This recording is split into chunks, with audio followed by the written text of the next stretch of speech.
Okay, I've just asked you to unmute, Ami. Can you hear you, Ami?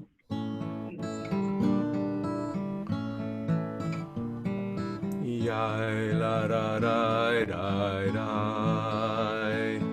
I la la la ra ra,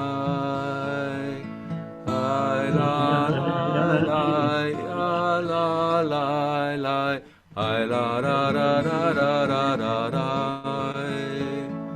ya ra ra ra ra ra ra, I la la la la la.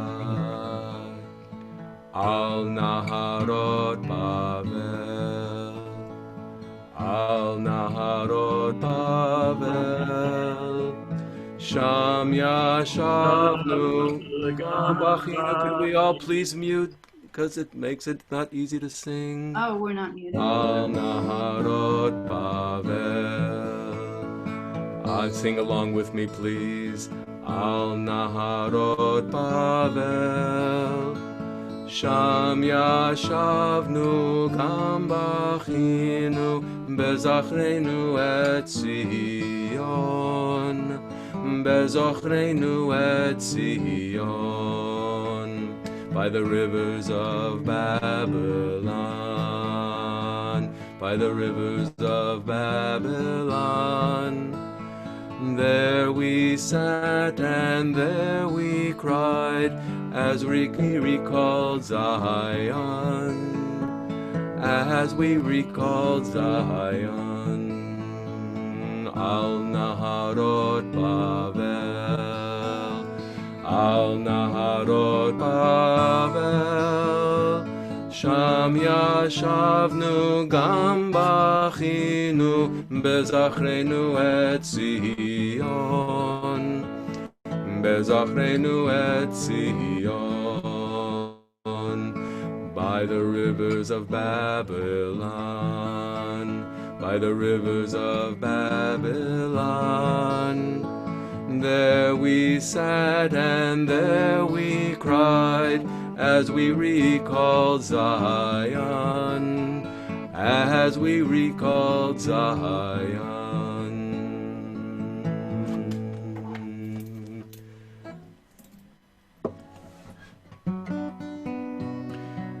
Yai lai lai lai yai lai, yai lai lai lai lai, yai lai lai lai lai lai, yai lai yai lai lai. Shall we see who else has joined us, or shall we go on singing?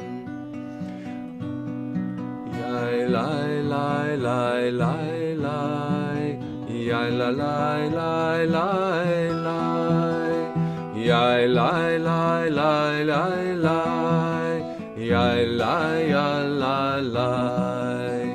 Min ha-meitzar karatiya anani ba'merchavya.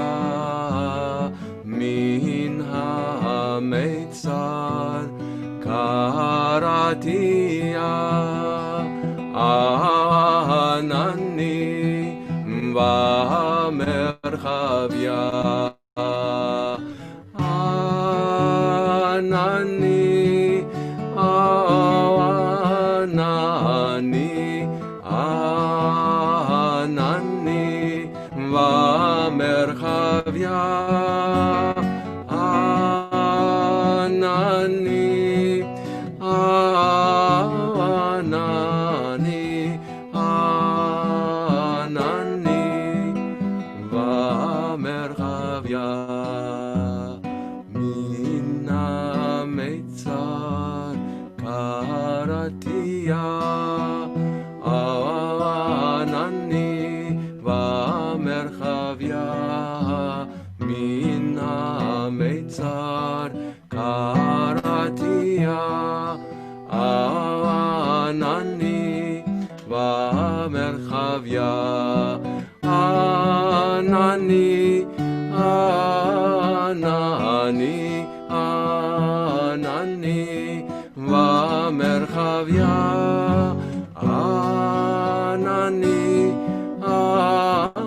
ענני במרחב ים.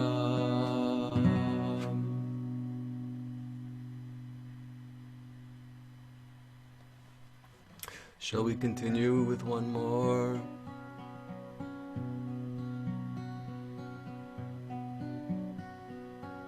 Yeah, go ahead. Ya la la, ya la la, ya la la, ay la la, ya la la, ya la la, ya ra ra, ya la la, ya ra ra, ya la la, ya ra ra, ya ra ra,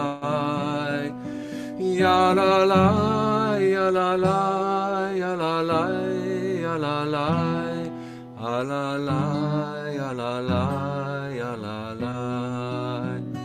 Shomer, shomer Yisrael, shomer, shomer Yisrael, Shemo shomer Yishmael, shomer, shomer Yishmael, ve'al yovad Yishmael ve'Yisrael ve'kol yoshvei tevel. Protect, protect Yisrael, protect, protect Yisrael, protect, protect Yishmael, protect, protect Yishmael. Do not forsake Yisrael ve'Yishmael, and protect earth and all humanity. Ay la la, ya la la, ya la la, ya la la, ya la la, ya la la, ya la la, ya la la, ya la la, ya la la, ya la la, ya la la, ya la la, ya la la, ya la la, ya la la, ya la la, ya la la, ya la la.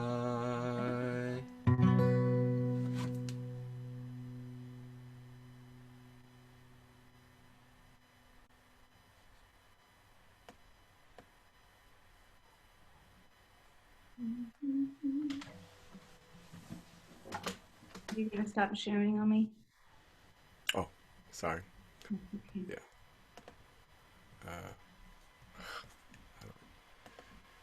Trying to do that.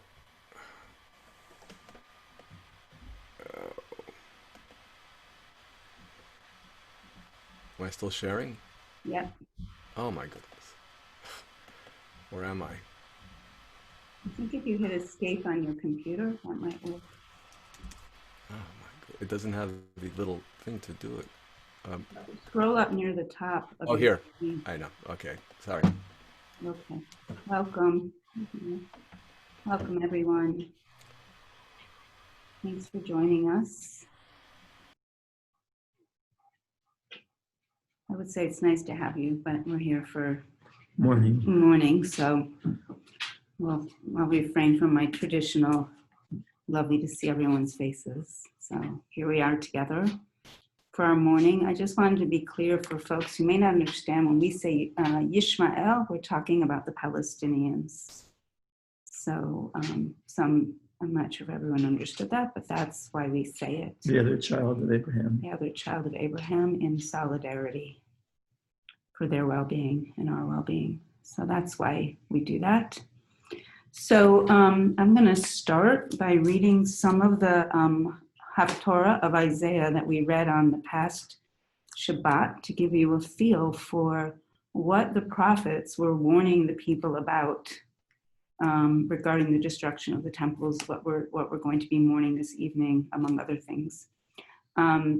So I invite you to I'm not going to share it, I'm just going to read from it as an opportunity for us to really hear the voice of the prophet crying out in agony, in God's agony. Heschel likes to say the prophets feel God's pain. Perhaps you can relate. And what Isaiah is saying and the prophets are saying is, you have sinned, Israel. And this destruction that's going to come on you is not because of some evil other, but because of your own sins. And it's not even like, it's even stronger than missteps. Like, you failed to take care of the needy and the widow and the stranger and the orphan. You failed to embody the highest values of what it means to be a people of Israel, an Israeli people, a people of God. So I'm not going to read the whole thing. I'm just going to read some portions of it. So you can just close your eyes and just listen to these words of the prophet. Isaiah. Hear, O heavens, and give ear, O earth, for the Lord has spoken. I reared my children and brought them up, and they have rebelled against me. An ox knows its owner, an ass its master's crib. Israel does not know, my people takes no thought. Ah, sinful nation, people laden with iniquity, brood of evildoers, depraved children, they have forsaken Yud-Heh-Vav-Heh, spurned the Holy One of Israel, turned their backs. Why do you seek further beatings, that you continue to offend? Every heart is ailing, and every heart is sick. From head to foot, no spot is sound.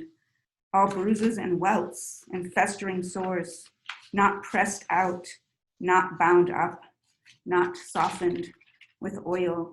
Your land is a waste. Your cities burnt down before your eyes. The yield of your soil is consumed by strangers. A wasteland, as Saddam, fair Zion is left like a booth in a vineyard, like a hut in a cucumber field, like a city beleaguered. Had not the Lord of hosts, or Yud-Heh-Vav-Heh of hosts, left us some survivors, we should be like Saddam, another Gomorrah. Hear the word of Yud-Heh-Vav-Heh, you chieftains of Saddam. Give ear to our God's instructions, you folk of Gomorrah. What need have I of all your sacrifices, says Yud-Heh-Vav-Heh. I am sated with burnt offerings of rams and sweet suit of fatlings and blood of bulls. And I have no delight in lambs and he-goats, that you come to appear before me? Who asked that of you? Trample my courts no more. Bringing oblations is futile. Incense is offensive to me. New moon and Sabbath proclaiming of solemnities, assemblies with iniquity. I cannot abide your new moons and fixed seasons fill me with loathing. They are become a burden to me. I cannot endure them. And when you lift up your hands, I will turn my eyes away from you. Though you pray at length, I will not listen. Your hands are stained with crime. Wash yourself clean. Put your evil doings away from my sight. Cease to do evil. Learn to do good. Devote yourselves to justice. Aid the wronged. Uphold the rights of the orphan. Defend the cause of the widow. Alas, she has become a harlot, the faithful city that was filled with justice, where righteousness dwelt, but now murderers. Your silver has turned to dross, your wine is cut with water. Your rulers are rogues and cronies of thieves, everyone avid for presents and greedy for gifts. They do not judge the case of the orphan, and the widow's cause never reaches them. Stored wealth shall become as tow, and he who amassed it a spark, and the two shall burn together with none to quench. Beautiful. Well, we are a society that is should be hearing these words every day and understand that if they deserved it then, how much more so do we deserve it now? You want the gallery view so you can see them? Pardon me? I was wondering if you want the gallery view so you can see everyone. You want the spotlight on you. Okay, go ahead. Okay. How much more do we deserve it now? Um, and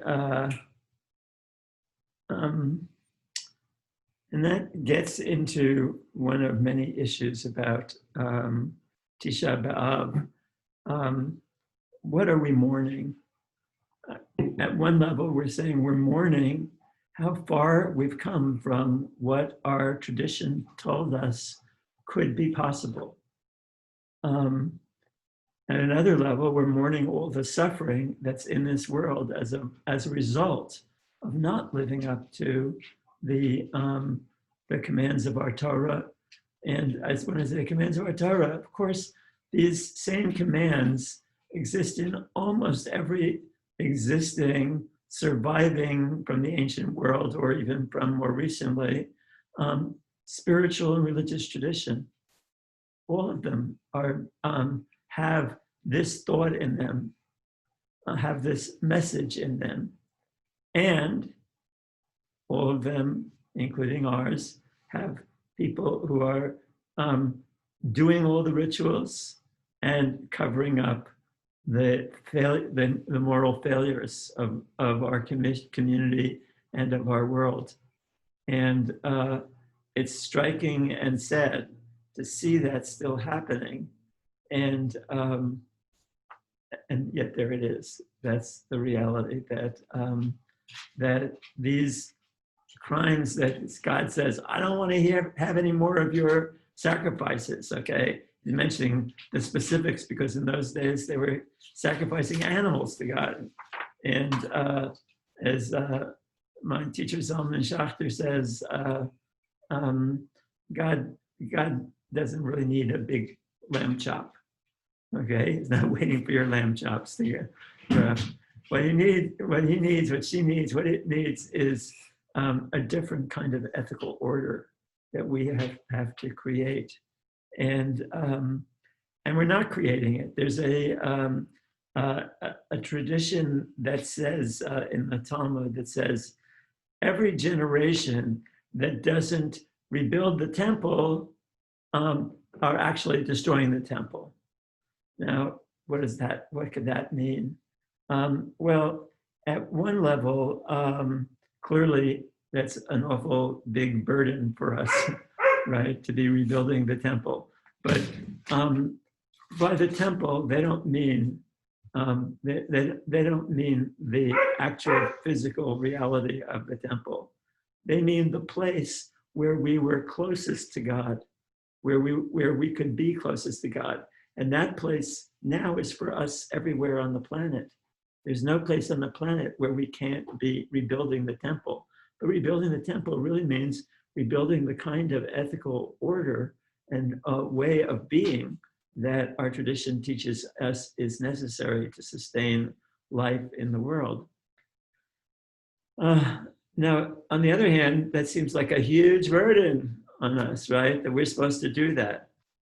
So the Sfad Emet, a Kabbalistic teacher, a Hasidic teacher, says, well, yeah, rebuilding the temple today means that each of us can put our little stone in it, our little brick in it to rebuild it. And build, what does that mean?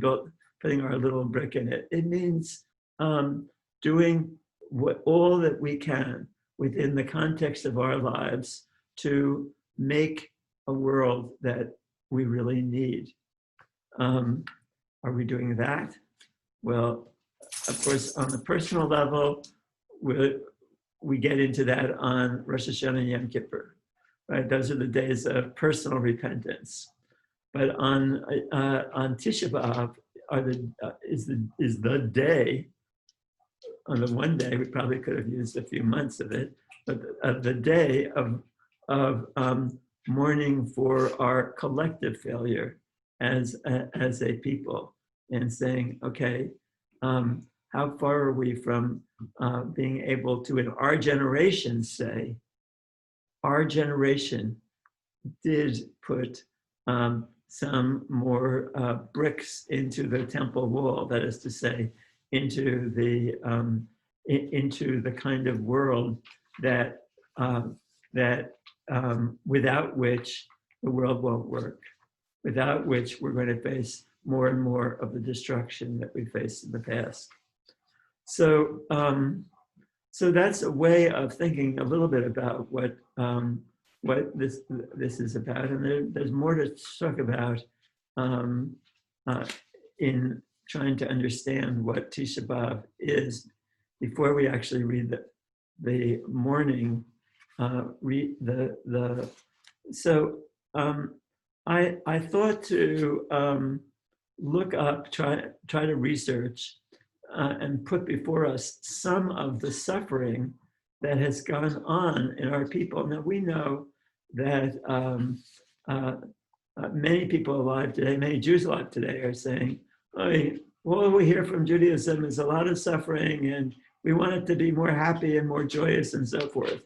And I totally subscribe to that. I think that was what the wonderful contribution of Hasidism was, and continues to be for our people, at least the neo-Hasids that would call themselves Jewish renewal. But there is a day when it's okay to mourn, okay? And it makes sense for people to say, okay, I don't want a religion that's all about mourning, but one day in the year, it's okay to take this one day to mourn what our people have lost and gone through. So I thought, okay, I'm going to sit down and research what I can say what are the big things, what are the things that we've gone through. And I started to do that, and I really got overwhelmed when I really got into the details of how much pain and suffering our people hold. You know, I mean, I know it intuitively. I know it from my training as a psychotherapist. I understand, but when I say, look, our people is a traumatized people. It's a people that, however screwed up what Israel is doing and so forth, it's still, you can see it through the frame of a traumatized people. And yet, when I started to look at some of the specific things over the course of the past 2,500 years that traumatized us, 2,600 years, it was overwhelming. And I actually couldn't finish what I started, but I want to read to you some of just a selection from the different,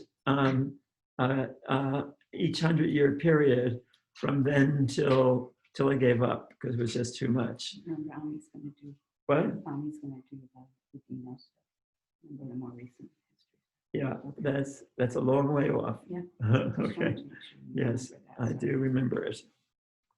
So, so let's start with the captivity of our people of the northern part of Israel, the part that was called Israel at that time, the northern kingdom, when it was conquered by the Neo-Assyrian Empire in 740 BCE. That was the event that led to the exile of many of the people who identified with the Mosaic tradition, and our tradition now says, okay, they were the 10 lost tribes. They disappeared from history.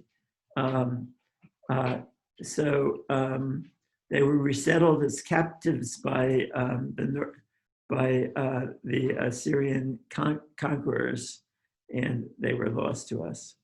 That's one level. The next thing is 586 BCE.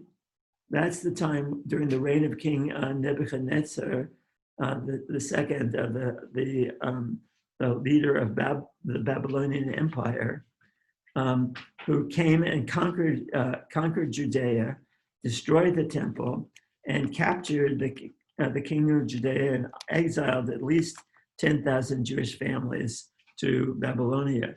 that started the period of diaspora already, because when some 70 years later, King Persia conquered Babylonia, and Persia had a different policy, not of taking all the leadership of communities that it had conquered and bringing them to the mother country, but allowing them to stay in the country as long as they paid the taxes to the imperial power.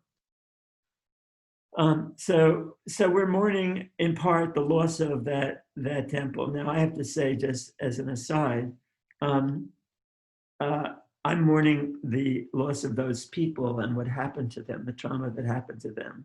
I mean, thank God we don't have a temple today that was continuous with the ones that we had back then, because we'd probably still be sacrificing animals, and unless the rabbis had figured out a way out of that. But it was better that not the first temple, but by the time of the second temple, where they were still back in sacrificing animals, it was a good thing that that temple doesn't still exist. But what we're mourning is not what the temple, but the meaning of holy space and the joy that it gave people to be able to come to a place and celebrate together that which was the core of our tradition, which wasn't the sacrifices, but it was the spiritual and ethical teachings. And those spiritual and ethical teachings have survived. So let me move on from 586 to, let's see which, to 38 BCE, in which Jewish riots erupted in Alexandria, Egypt, and countless Jews were killed, and synagogues were defiled, and Jewish leaders are publicly scourged, and the Jewish population is confined to 1/4 of the city. Doesn't sound like as bad as the worst things that have happened, but it was pretty intense for people. In 19 of the current era, the CE, the Roman Emperor Tiberius expelled Jews from Rome. Okay, their expulsion is recorded by Roman historian writer Suetonius, so being expelled from the homeland that you have, or the place where you settled. So this is the experience of diaspora already. There are Jews who are living now in Rome, who come back to Jerusalem every Sukkot to celebrate that holiday together, but who are making a life for themselves. And all of a sudden, because they're Jewish, they're expelled from the city. In 37 to 41 of the Common Era, thousands of Jews were killed by mobs in Alexandria during what we say was one of the first pogroms in our history. And this was recounted in the writings of Philo. Then we go to 66 to 73 CE. This is the destruction of the Second Temple as a result of the first Jewish rebellion against the oppression of the Romans, who were doing everything they could to suppress Judaism and not allow Jews to practice it. And according to the historical record that we have, there were many thousands of Jews were killed in that time, and the temple was destroyed. Some historians now claim that there were as many as 1 million people, 1 million Jews who were killed at that point. 97,000 were taken into captivity. They were brought to Rome as slaves. And if you've ever been to Rome and seen the Arch of Titus, Titus was the general who led the onslaught against the temple. And the Arch of Titus has very clear drawings of people going into, of Jews going into captivity with the menorah and other symbols from the temple. So, okay, now 100,000 is a lot. 97,000 are taken into slavery, but 1 million are some historians now say were actually killed in that struggle. Well, I'll skip again to 96 CE. This is the time that Flavius, that Titus Flavius, the nephew of the Roman Emperor Vespasian, supposedly wanted to convert to Judaism, and he is put to death by the Romans as an act of atheism towards all the gods, the Roman gods.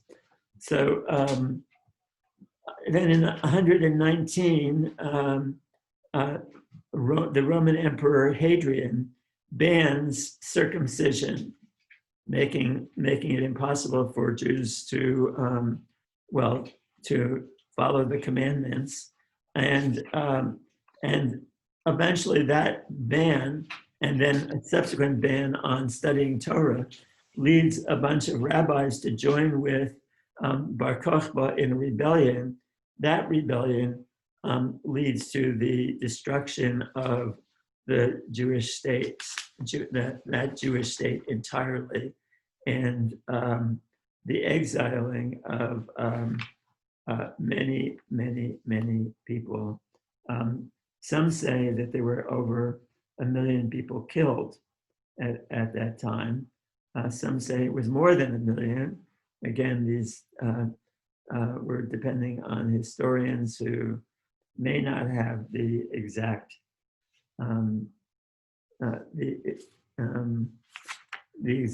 figures right.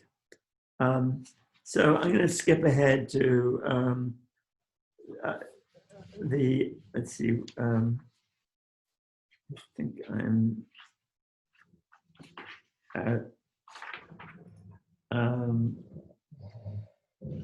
yeah, I'll just try this. They skip ahead to the 3rd century, the 4th century of this common era, CE, when Constantine enacts various laws regarding the Jews. You remember that Constantine was the emperor who actually abandoned the old gods of the Romans and adopted Christianity. So Constantine in 315 enacts various laws regarding the Jews. And most important, conversion of Christians to Judaism is now outlawed. Congregations for religious service are restricted. Jews are allowed to enter the temple ground temporarily, as they had been forbidden to do since that rebellion. But they're again expelled from Jerusalem in 325 CE. And in the first ecumenical council, it's called, of Nicaea, the Christian church separated totally from Judaism and made sure that the holidays would not fall at the same time. Here's some of what they said at that time. It was declared improper to follow the customs of the Jews in celebration of the holy festivals, because their hands have been stained with crime. They mean the murder of Jesus. We're the ones who are being blamed. And the minds of these wretched men, that's us, are necessarily blinded. Let us then have nothing in common with the Jews, who are our adversaries. avoiding all contact with the evil way, their evil ways, who are after having composed the death of our Lord, are guided not by sound reason, but by an unrestrained passion, where their innate madness carries them. No single point in common with these people. Okay, so this is like as strong an othering statement as you could get, right? This is the foundation of the Roman Catholic Church now in power, and so I'll go from there. That's in 325 to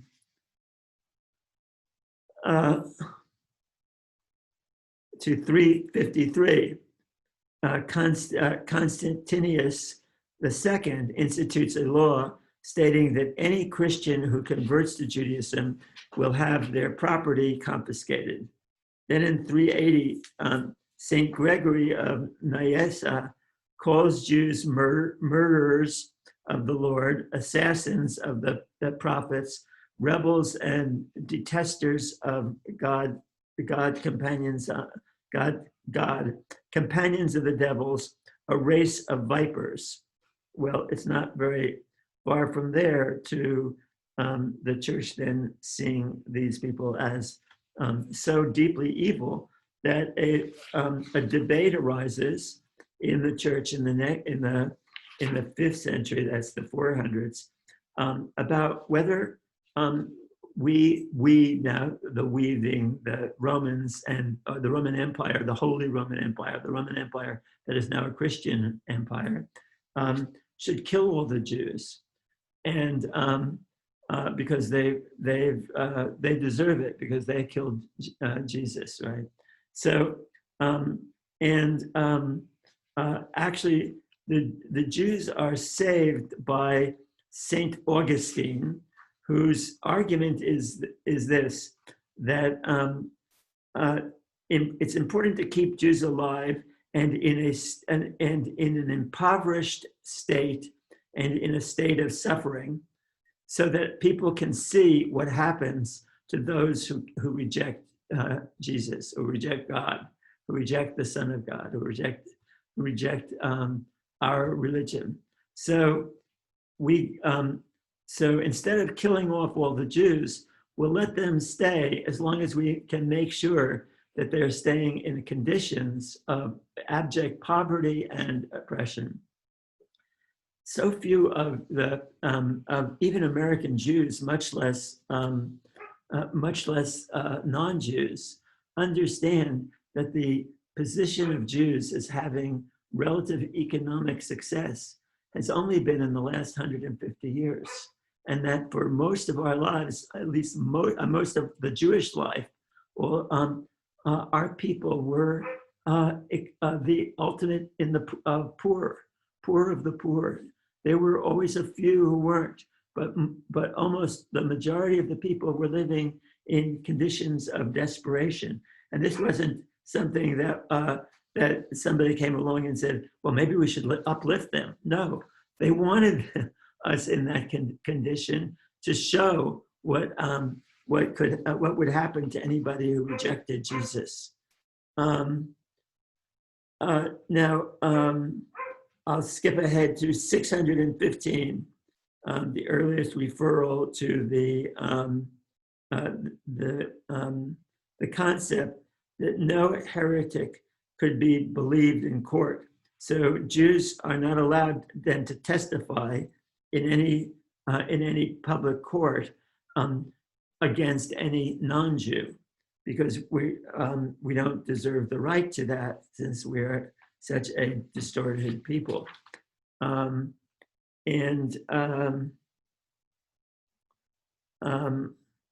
Well, I'll skip ahead some more to I think I'm to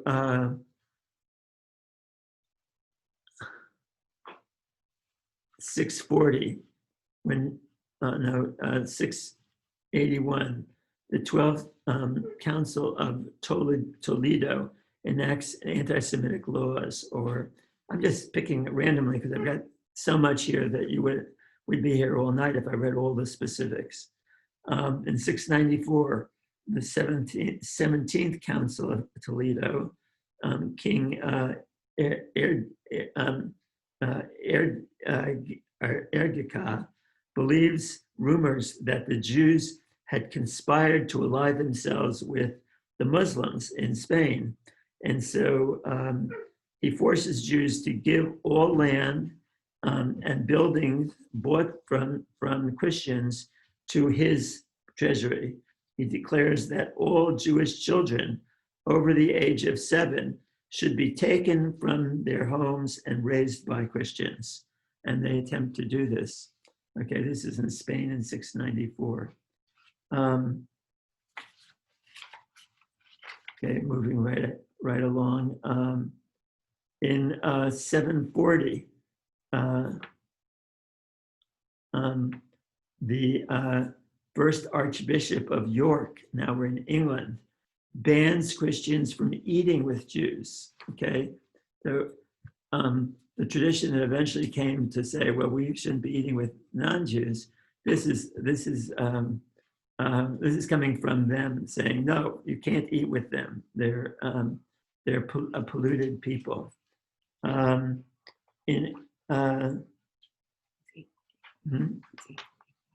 Okay.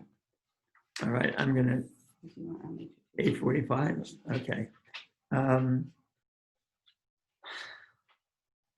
Well, I have pages and pages of this. Okay, of all these different incidents.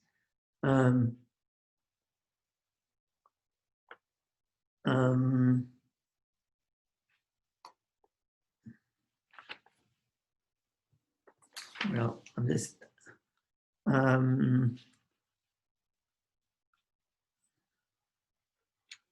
in 1096, the First Crusade takes place.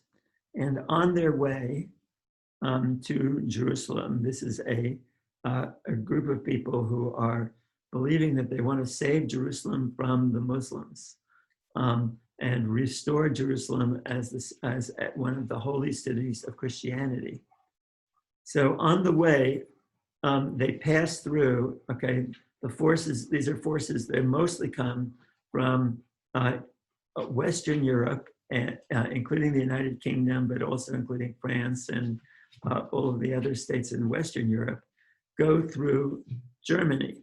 And on the way through Germany, in the Rhineland, where Jews had settled, they decide to attack the Jewish Rhineland under the slogan, "Why fight Christ's enemies abroad when they are living among us?" And so Rhineland under this becomes the center of a huge slaughter of Jews. And 1,200 Jews commit suicide rather than being forced to escape, forced to forcibly converted. And 600 are massacred in Mainz in one city, but the total are said to be 5,000 who are murdered. The most graphic ones is that there were several shuls, little temples, little synagogues that Jews prayed in, and the Crusaders pushed them into their synagogues, locked the doors, and put it on fire. And so these Jews burnt to death, hundreds of them, in different synagogues in the Rhineland. So that was in 1096.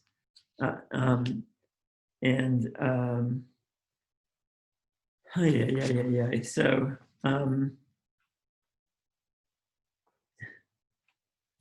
is in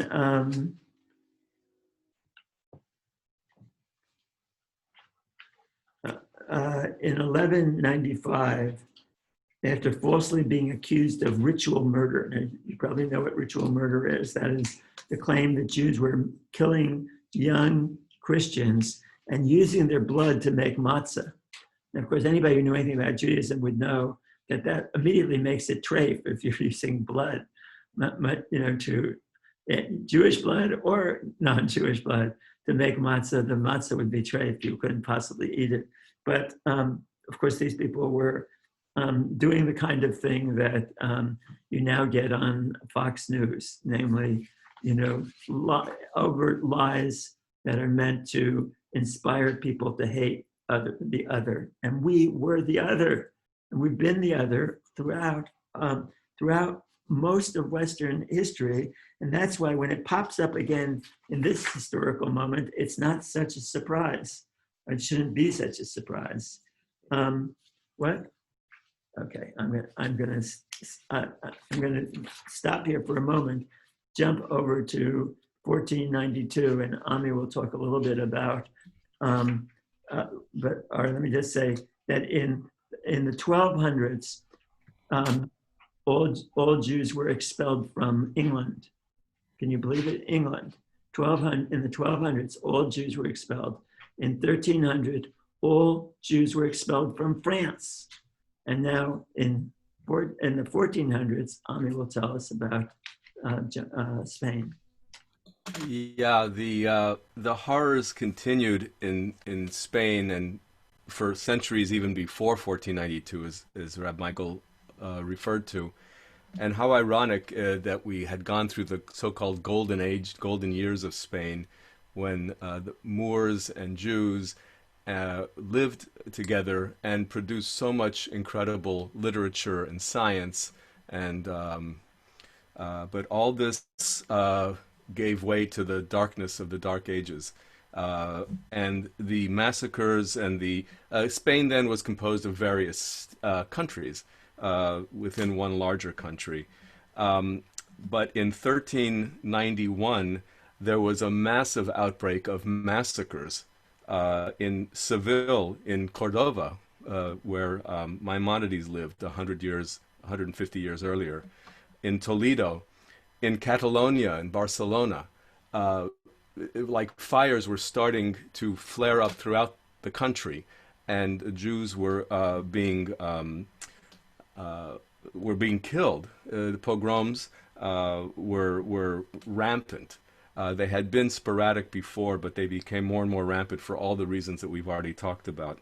And this period after 1390 presaged the Inquisition. The 1400s, by the 1400s, Jews were wearing badges. And in the 1470s, those that were converting and were called conversos, there were tens of thousands converting to save their lives. But that's when the conversos, as well as the Moranos, especially the Moranos, the Spanish word for pig. The Moranos were the Jews that were supposed conversos, but secretly practiced Judaism. The auto de fes began, the burning at the stake, public mass murders under the eventual development of the Inquisition that just ran throughout the country and captured and killed tens of thousands. By the mid-1400s, only 100,000 Jews were left, and the hatred continued unabated. Jews were living in the juderias, the ghettos, in the various cities. And in 1492, Ferdinand and Isabella put out the Alhambra decree under much pressure from the Catholic Church and from Torquemada, who was the Inquisitor General. And this decree was to finally expel the Jews completely from Spain. And they were to leave in 4 months. In Columbus's diary, he says how ironic it is that the day he is to be set sail to go to find the Indies, so he called it, is the day that the Alhambra decree was given. And they were to leave in 4 months, which would conclude one day before Tisha B'Av.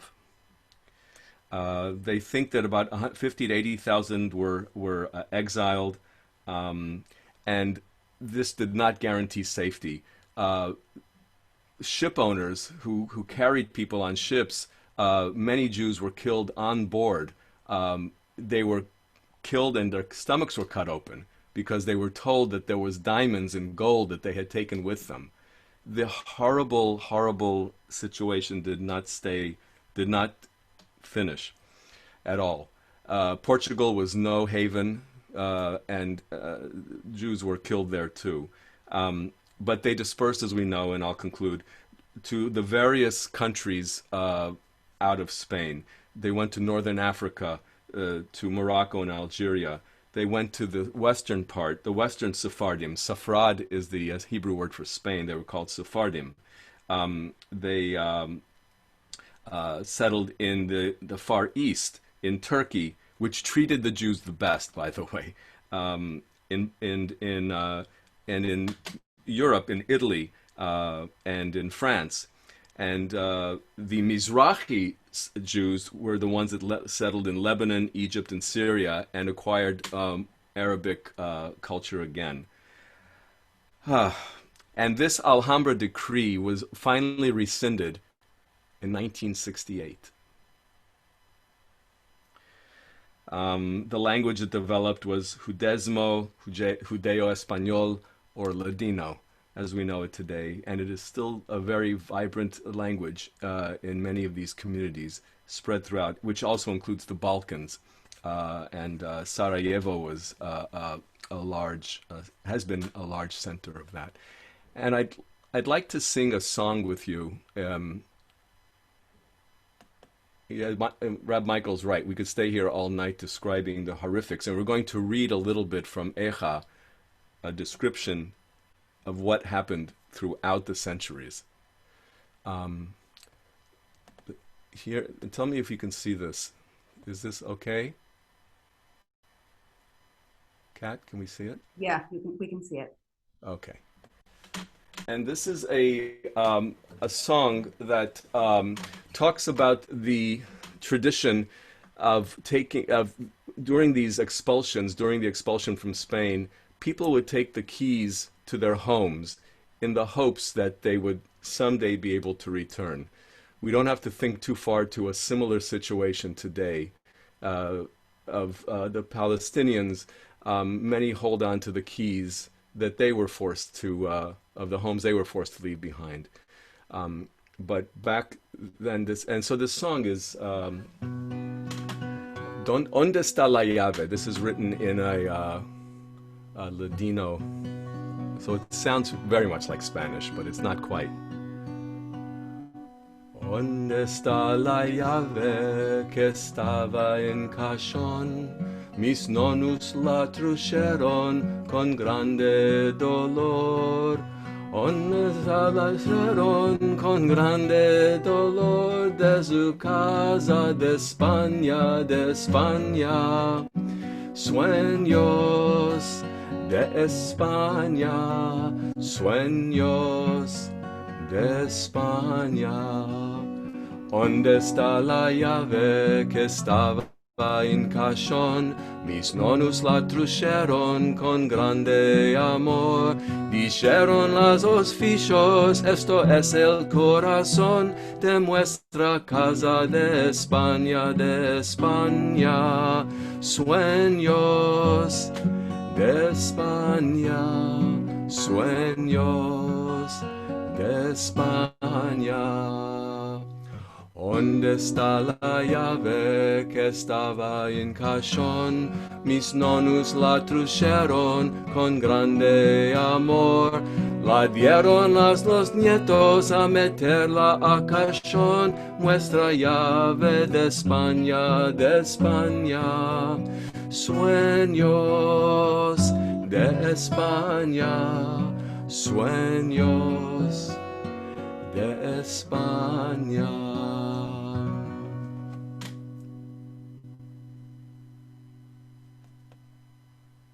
So, Thank you, Ami. thank you, Ami. So, with the center of Jewish life that had been in Spain, now totally destroyed, Jews, as Ami said, started to go all around the Mediterranean, and many Jews, having been expelled from Britain and France and now Spain, start moving further and further east, and so that eventually we get a strong presence in what sometimes is Poland, sometimes is Russia. The names of the countries change with whichever country has won the last war and change the boundaries. But by the 17th, 18th, 19th centuries, the center of Jewish life is really there in Eastern Europe. And Eastern Europe is no exception from the other places that we live, that a set of areas are set up, ghettos are imposed in Italy and in others of the countries, but in Russia and in Poland, certain areas are put aside as the areas that Jews can live in, and they can't go out of those areas. And the problem is that the struggle against Jews, the anger at the Jews, the using of the Jews to as the sort of let's see, somebody wrote in the chat that, well, why did this happen? Why the hatred of Jews? And it's a little hard to answer in a single sentence or two. I mean, I can definitely give a lecture on it, but let me just say that you might ask, well, why is there hatred of blacks? Whatever. So the first thing is that the ruling elites saw Jews as a group that could possibly be the scapegoat that would alleviate pressure when things weren't working for people, when people felt angry at the system. That anger was turned against the Jews by the leadership of these countries, and they said, the Jews are the ones who are doing this to you. And that was made plausible, particularly in Poland and Russia, by having Jews who had certain skills that were that the ruling elites could use, namely that the Jews were able to read and write, and most of the population didn't have that in let's say the 17th, 18th, and even 19th centuries in much of Eastern Europe.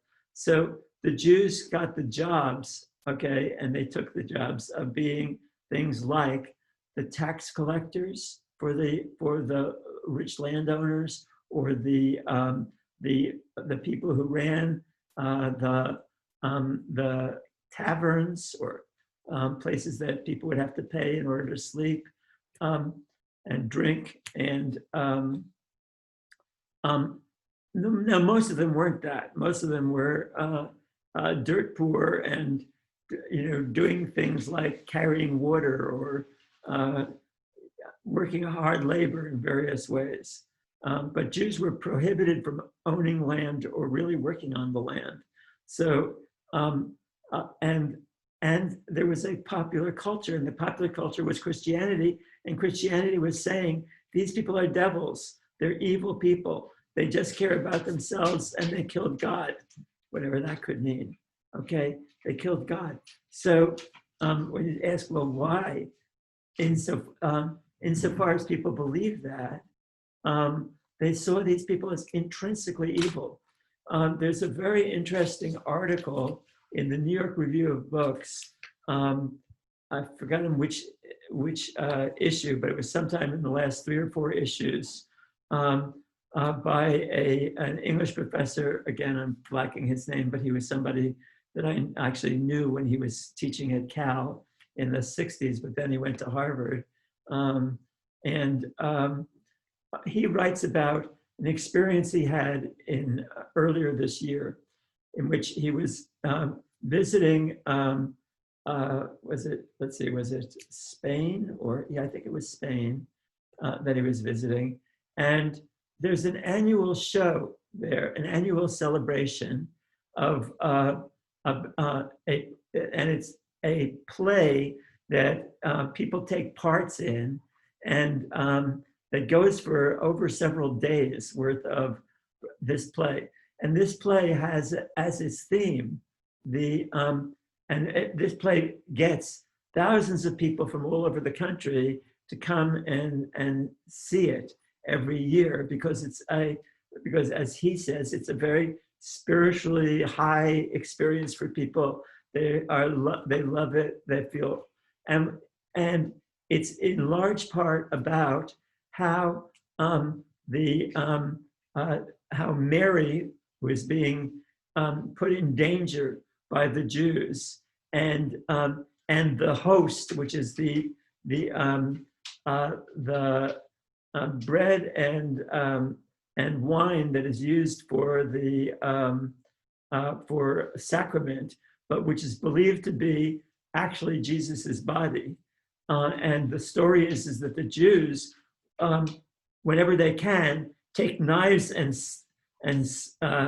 and try to destroy this. Now, this is not just in this one little play. This is all over Europe. People believe this, that Jews are looking for any opportunity they can to re-kill Jesus, okay, which they do by putting a knife through this basically bread and wine substance that they say is this is the body, and this is, if you've ever been to a communion, you hear it.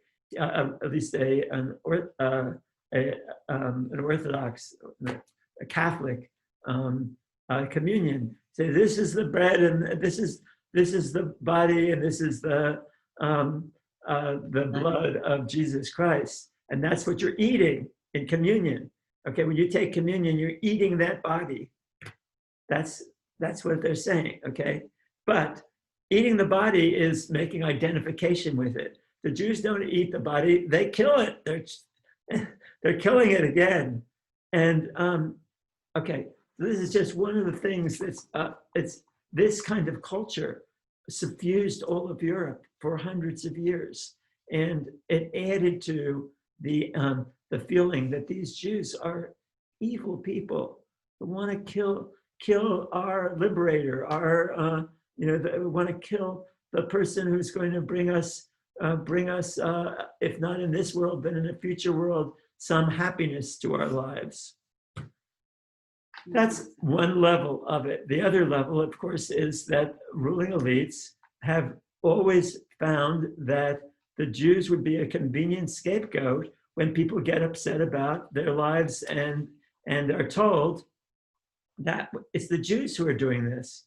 The Jews who have all the money. The Jews that's why the bodies get cut open, right, on that Ami talked about. They're hiding, they must be hiding it someplace. They must have swallowed it inside themselves and are keeping it there. So cut open their bodies. Now, I acknowledge that this isn't the way most Christians today, at least in the United States, think about Jews. But it was for a very, very, very long time part of the culture of those European societies. So I'm not going to go now through what's happened in the last 300 years. It's because that part I think we're all familiar with, culminating in the Holocaust. But it's not over. It's still there in the culture in some parts, and it's resurfacing. In fact, in the United States and in Germany, and in other places around the world, this hatred of Jews. So it's not all done. When I was growing up, it was like, oh, well, we finished that. We won the war. It's gone. But now we're seeing it resurfaced, and even some of the symbols of hatred of Jews being tweeted by the President of the United States, tweeted to other people with a level of deniability to say, oh, well, I don't think it was an anti-Semitic thing. I was just, but, okay. So these are the things that for one day on Tisha B'Av, we have a right to spend a little bit of time mourning. Before we're going to go into that mourning, though, I'd like to suggest that we go into a small group. We don't have time. What? It's 9:10. What? It's 9:10. I was going to do a little breathing. Okay. Okay. It's 9:10. Okay, it's 9:10, and you're, go ahead. I take it back. We're not going to do that, but maybe can we have a few minutes right here for people Whatever to? you want. No, we can't. Whatever you want. Just say. Okay. You go. No, go ahead. Yeah, no, you go. Honey, do what you want. It's okay. No, go ahead. Okay. I was trying to do that. And I said, okay. Okay, go.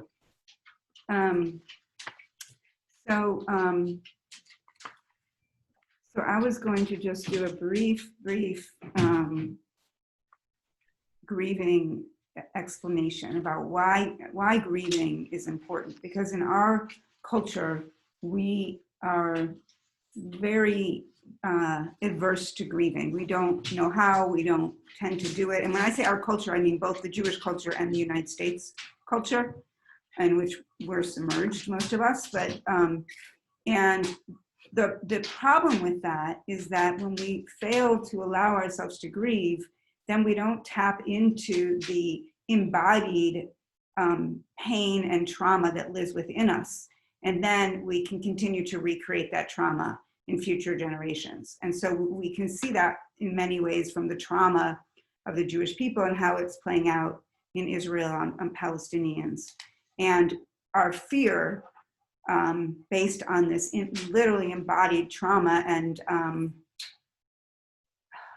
Tirza Firestone has written a book about this. It's really wonderful, Wounds into Wisdom. That trauma interferes with our capacity to heal ourselves and to respond in the world in wise ways, as she would say, and then we just reenact it. So grieving becomes a very important tool to allow ourselves to actually feel the trauma of our history that lives in our cells and pores and beings, so that we are freed from it, or can begin to free ourselves from it. It's an ongoing traumatic process, because as anti-Semitism rises, or as bombs are dropped in Israel, it activates that on a very visceral level and makes it hard for us as a people to step out of that activated emotional place and think more rationally, because we go into fight, flight, or freeze, essentially. So, and then we have a whole bunch of stories about our history, and here it is again. And instead of being able to contextualize actually what might be leading people in some circumstances to feel angry at the Jews, and then to draw on inappropriate anti-Semitic tropes as an expression of that. So I just want to acknowledge and name that grieving becomes very important. And as a Jewish people in particular, it's, even though we have this holiday, it's not actually something that we do very well. A lot of people don't participate in this ceremony. A lot of people read it and kind of wallow in it instead of reflecting and feeling it in their bodies and letting it move through them and inform them.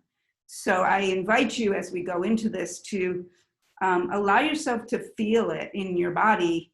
You might notice where tension arises or heartache arises. It might be in your heart, it might be somewhere else. And to just be with that and let yourself experience it. The words will be on the screen, so actually no one will see you. So you're free to have your emotional experience without feeling like you're being witnessed or observed during it. So do you want to do something? I'm going to the, Go ahead. okay. So Ami, Yes. you're on. So, I'm going so- into Echa. so Eicha is the book of Lamentations in the Bible that was allegedly written by Jeremiah, who witnessed the destruction of the first temple. And he's expressing the pain that he saw and he felt and that was going on at the time. We're going to read uh, some Hebrew, some English of several of the chapters, and allow ourselves to feel some of the grief that he was feeling. And that was the first real moment of grief. And boy, we have so much more on us as I've tried to illustrate by going through some of the history. Okay. Are we able to see the first page? Yes. Okay. Echa yashva vadad ha'ir rabati yam haita ke'almana rabati vagoyim sarati bamdinod haita lahamas. Crying, she will cry in the night, her tear upon her cheek. There is none for her, no comforter from all her lovers. All our companions play traitor with her. They became for her enemies. Galta Yehuda meoni umeirov avodah. Hi yashva vagoyim lo matza manoach. Kol rodfeha hisiguha ben hametzarim. Zion's roads are mourning from being without festival goers, all her gates desolated. Her priests are moaning, her girls grieving, and she, it is bitterness for her. Hayutzareha lerosh oiveha shalu, ki yahoga al rov psha'eha, olaleha halchu shvi lifnei tzar. And all her splendor went out from daughter Zion. Her ministers were like deer, not finding a place to graze. All her companions played traitor with her. They became for her enemies. Oh, I'm sorry. And so they walked without strength before a pursuer. Jerusalem remembered the days of her poverty, affliction, and her downsliding, all her precious things, which were from days long ago, while her people fell into a foe's hand, and there is no help for her. They saw her, her tormentors, laughing over her, becoming stilled. Sinning she sinned, Jerusalem. For this an outcast Nidah she became. All who honor her despise her, for they saw her nakedness. Also her, she is moaning and turned around backward. Tumata bishuleha lo zochra acharita vateret plaim ein menachem la ra'ei ya et oni ki higdil oyev. A foe trauma spread out his hand. over all her precious things. She saw other nations come within her holy place, which you commanded her. They won't come in with the community to you. Kol aman enachim mevakshim lechem, natnu machmadehem, be'ochel hashiv nafesh, re'ei ayav habita, ki hayiti zolela. Never to you, all who pass on the way, all of you look and see, could there be pain like my pain, which was doled out to me, which Yud Hey Vav Hey caused to grieve in the day of Yah's furious anger. Mimarom shalach eish be'atzmotai vayirdena, paras reshet l'raglai, heshivani achor, netanani shomema kol hayom dahava.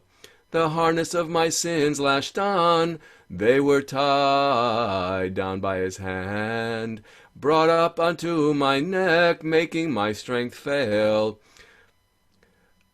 Yah gave me over into such hands that I am unable to stand up. Yud Hey Vav Hey spurned all my mighty warriors within me. Yah called out over me a feast for breaking my boys. A winepress, Yud Hey Vav Hey stomped for daughters, Judah's girl. Over these I am crying, my eye, she drops water. For so far from me is any comforter, a restorer for my life. My children were decimated, for an enemy overwhelmed, triumphed. Persat Zion beyadeha, ein menachem latziva, Yud Hey Vav Hey leYaakov, sevivav tzaharav. Haita Yerushalayim lenida beinehem. Righteous is Yud Hey Vav Hey, for his mouth I rebelled against.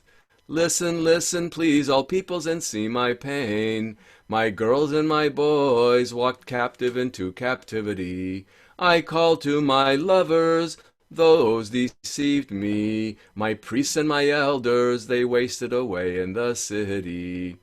While they sought food for themselves that would bring back their life, soul. See, Yud Hey Vav Hey, for mine is torment. My guts were churning.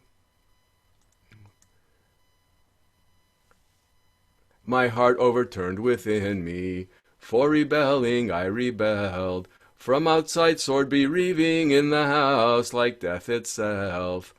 They listened, for I am moaning, there is no comforter for me. All my enemies listened for my evil. They rejoiced, for you did it. You brought the day you called for, and let them become like me. May all their evil come before you, and deal to them as you dealt to me for all my sins. For so much are my sighs, and my heart is sickened.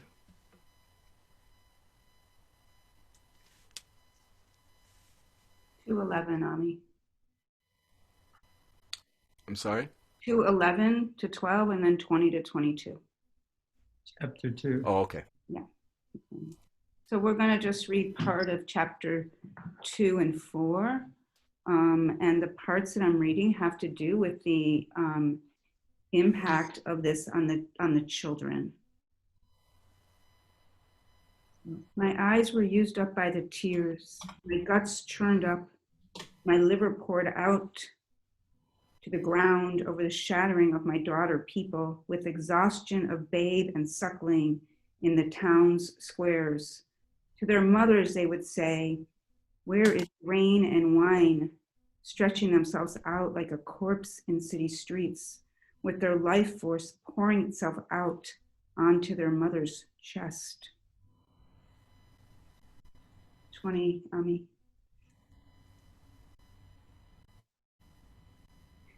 See Yud-He Vav-He and look, to whom did you deal thus? If women will eat their fruit, coddled babies, if priest and prophet are murdered in Yud-He Vav-He's holy place, laid down to the earth in the streets, young and old, my girls and my boys, they fell by sword.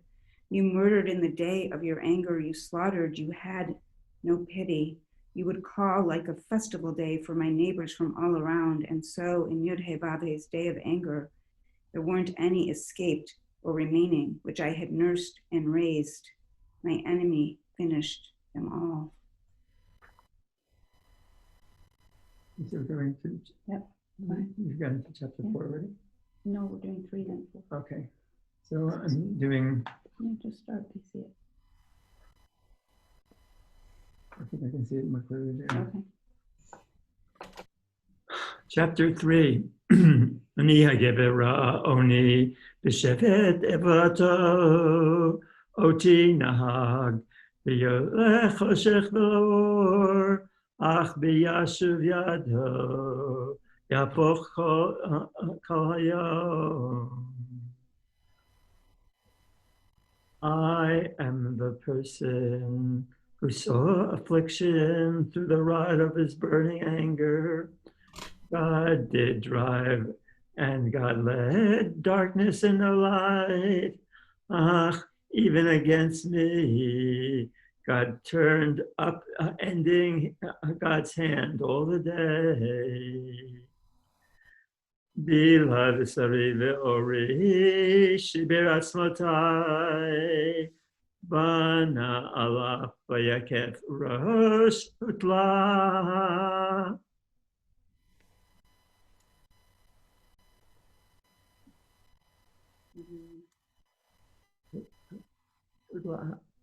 There you go.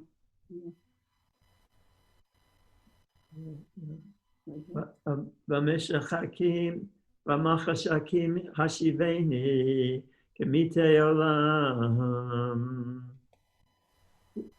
God barricaded against me, and I cannot go out. I get away. God weighed down my bronze shackle. My bronze shackle. Even when I would cry and plead, he stopped my prayer.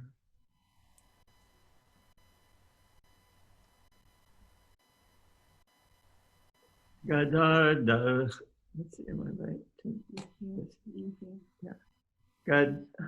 Gadar darachai begezit nitiveni is Iva Dov Ohevuli Ari Bamistarim. Next page, Ami. It's not moving. Oy. Okay, well, we have another. Okay, I'm sorry. Excuse me. I so apologize. Go ahead. Okay. Okay. It's not advancing. I'm sorry, it's not advancing. Yeah. I can get it from the PDF and put it up. Okay, if you could, I'm sorry. I'll try one more time. I will. So you were on line. What line were you on? Do you know? Let's see. I'm on the. I was on the Gimel line. Okay. Oh, here I got it. I'm sorry. We're back. Okay. Okay. So You were on. All right. oops. Yeah. I'm going. Yeah. Forgive me. Here we are. Don't worry. It's this is life. Verse. Worst thing that should happen. Verse what? 6. Well, no, can be verse 6. Yeah, this is where you were. Bob, you were on Bob, actually.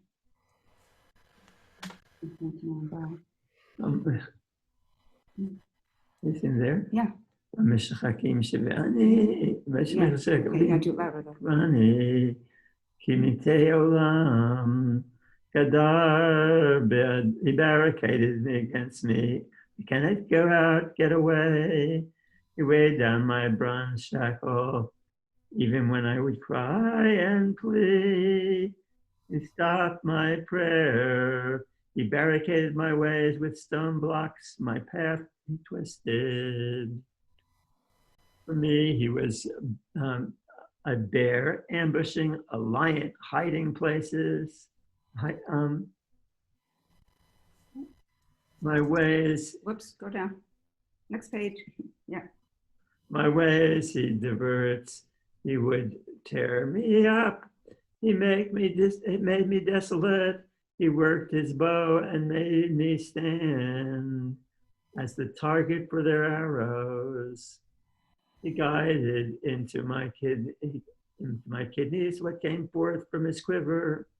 I was laughing stock for all my people, their songs all the days. He sated me with bitter herbs and overfilled me with wormwood.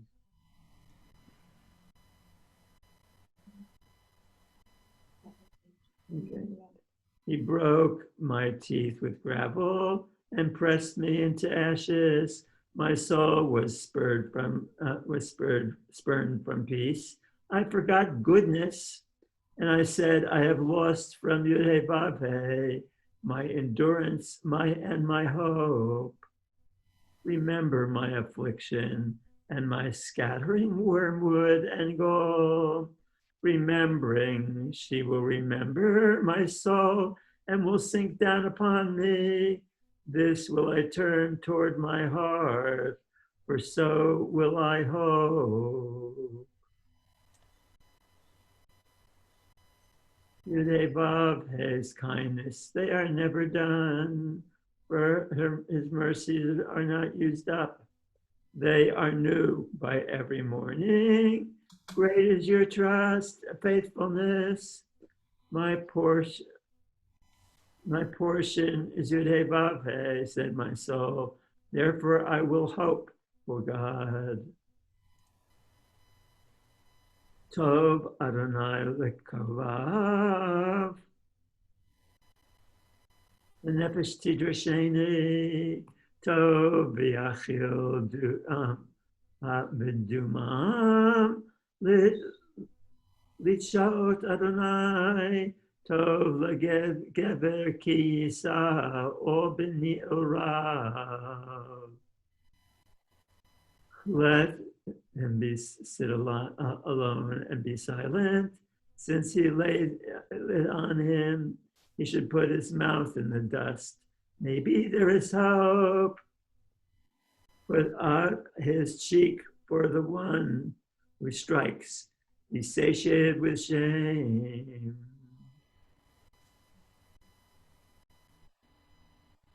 Look, Adonai would not spurn us forever. For if God is aggrieved and shows mercy, it is according to God's love abundance. For God did not afflict from his heart and aggrieve human beings. To crush under his feet all imprisoned of the land, to make a bent man's judgment right to the face of the highest, to twist wrong a person in his struggle. Would Adonai see that? Wouldn't Adonai see that? Okay. Mi ze amar batahi Adonai velo nitziva mipi elyon lo tetzeh haraot v'hatov tov hitnenu adam chai gever b'chatav. Let us search our ways and dig deep. Let us return unto Yudhe. Let us lift our hearts up our hands, stretching them towards God in the heaven. We sinned and rebelled, and you, God, did not pardon. You took shelter in such anger, and you would pursue us as you murdered without pitying. You sheltered yourself within a cloud far beyond prayer. Scum and refuse you would make us in the midst of the peoples. Patsu alehem, tihem, kol oiveinu, pachad v'pachad hayalanu, hashever, ma palge mayim tered eini, al shever bat ami. My eyes stream and won't silence herself. She cries with no breaks, no stutters, until Yudhe would look down and see from heaven my idol sorrow, my soul over all cities, a city's daughters.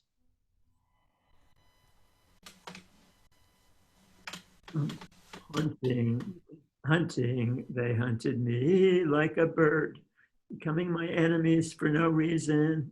They sealed off my life in the pit and cast stone against me. Waters flood over my head. I am cut off, I said. I called your name, Yudhe, from the pit, far from underground. You heard my voice. Don't hide, conceal your ear to my plea, relief to my cry.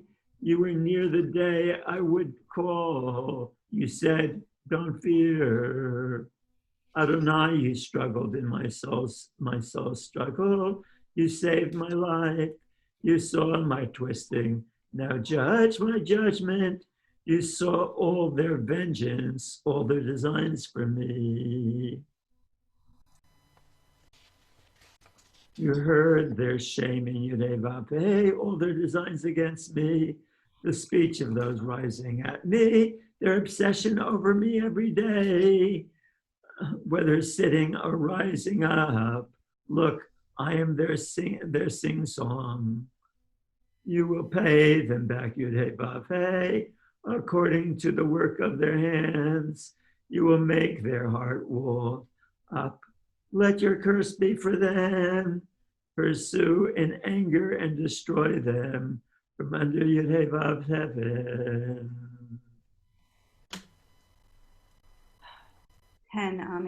4, sorry. I'm returning to some of the children. A suckling's tongue stuck to its palate with such thirst. Babes sought bread.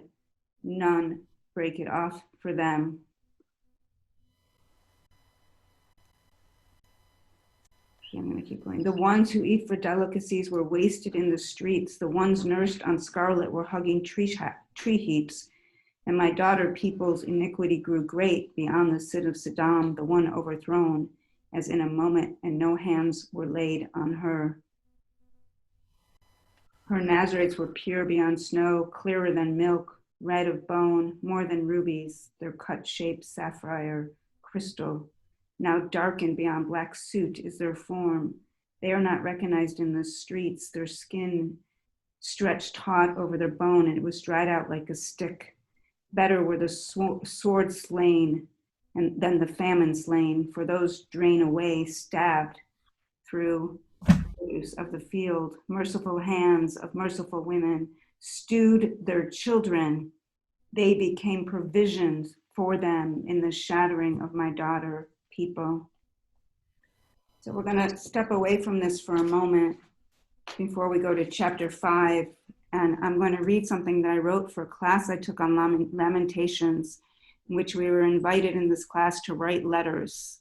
So this is a letter that I wrote for that class from the children in Lamentations to me or us today. So this is my rendition of those children's voices speaking to us today. We lie here in the streets, our bones protruding through our opaque skin, crying for our mothers, seeking the comfort of their breasts and the warmth of their hearts, yet they are dying too. They think we don't know, can't see, but just because we're young doesn't mean we're blind or stupid. We saw the injustices in our city, the lack of care for the needy, the greed and selfishness of those with power, but what could we do? We cried out to those in power like the youth of your days, and they mocked and ridiculed us. They said we were too young to know what we were talking about. They gave us the child brush off, pretending not to hear us. And here we are now, still crying, now dying. And we are asking now, why us? Why our mothers? Why do those with the least power endure the greatest suffering? Our lives, bodies, and stories used as metaphors, yet we are not just metaphors. We are real people. And who is this God? Where is God today? And where are you? Do you hear me? If so, listen to the voices of the children, of the dispossessed, of the disempowered, of the needy, of suffering mothers, and of those struggling to make ends meet, because their voices, our voices, have unique stories to tell. No one knows our suffering better than us. No one understands what it's like to live on the edges of society like us. No one knows what it's like to be silenced like those who are silenced. Children can see and say things that others often can't because we still hold our hearts open to love. We still yearn for connection without fear. We still hold out our food to share with others because we don't know any better. Not yet, anyway. Remember, this is where you came from. You too at one time gave without seeking anything in return. You too at one time loved unconditionally, trusted completely, lived without fear. We can see the destruction and devastation that comes from building a world based on fear, on hatred, on scarcity, and on greed. Can you? Chapter 5. Mommy. Yeah. Oh.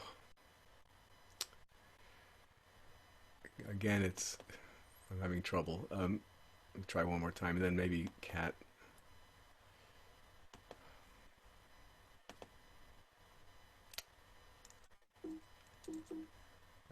Oh.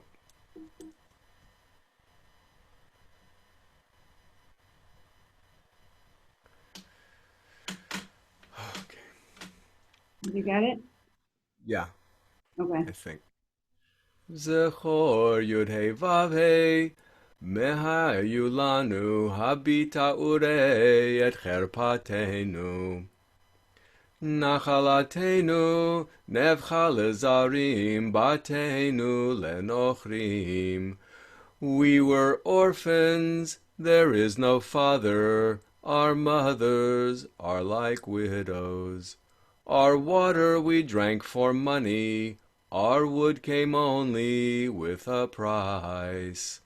On our neck were we pursued, weary, and none would let us rest. Egypt we stretched a hand, Assyria to satisfy bread. Avotenu chatu, ve'enam va'anachnu, avonotehem savalnu. Avadim ashluvanu, poreke miadam. For our lives we bring our bread from before the wilderness, the sword. Our skin like a furnace, glowing from before the delirium of hunger.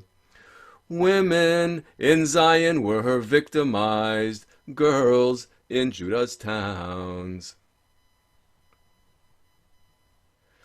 Ministers by their hand were hung, elders' faces shown no majesty, no respect. Bachurim techon nasau, una'arim ba'etz kashalu, zakenim mishar shavatu, bachurim min ginatam. Our heart ceased, it stopped any joy, our dance overturned into mourning. The crown on our head is fallen, oy for us, for we sinned. For this our heart was sickened, for these our eyes darkened. For Mount Zion that was desolated, foxes went through her. Ata Yud Hei Vav Hei, Leolam Teshev, Kisacha Ledor Vador. Lama La Netzach, why would you forget us forever, abandon us for the span of time's days? Hashivenu Yud Hei Vav Hei Eilecha v'nashuva Chadesh Yameinu Kekedem. Turn us, Yud Hei Vav Hei, towards you, and we will turn. Renew our days like long before. Ki imaos me'astanu katzafta aleinu ad me'od.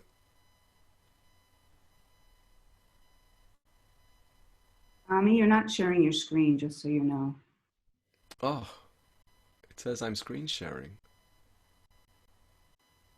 I'm sorry.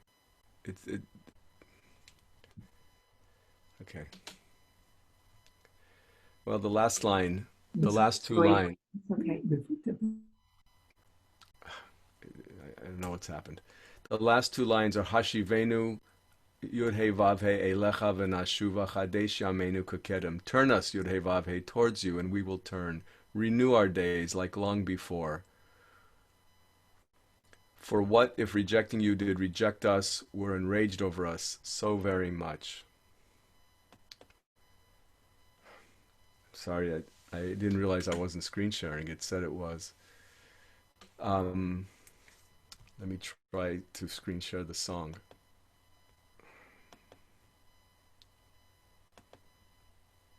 Do you see that? Can you see that? Yes. Okay. Well, that concluded the book of Eicha, and this is the last line that we said in the book of Eicha. And Michael, is it okay if we continue here, or would you rather do something differently? To say Go something. ahead. Now Say you're something. unmuted. Okay, can you hear me? Yeah. Yes. Yeah, I'd like to say something about what we've just read. And I mean, at one level, we're hearing somebody writing 2,500 years ago about what the experience was of watching the destruction of the Second Temple and of the city of Jerusalem by the imperial conqueror. Okay, we've had 2,500 years of imperialism subsequently governing our world, and in which we have been one of the major victims of these kinds of realities. Now, there are many interesting issues that I think we're not going to stay up and talk about right now, but that I want to at least highlight for a second, and maybe we'll talk about them in our Torah study on Saturday.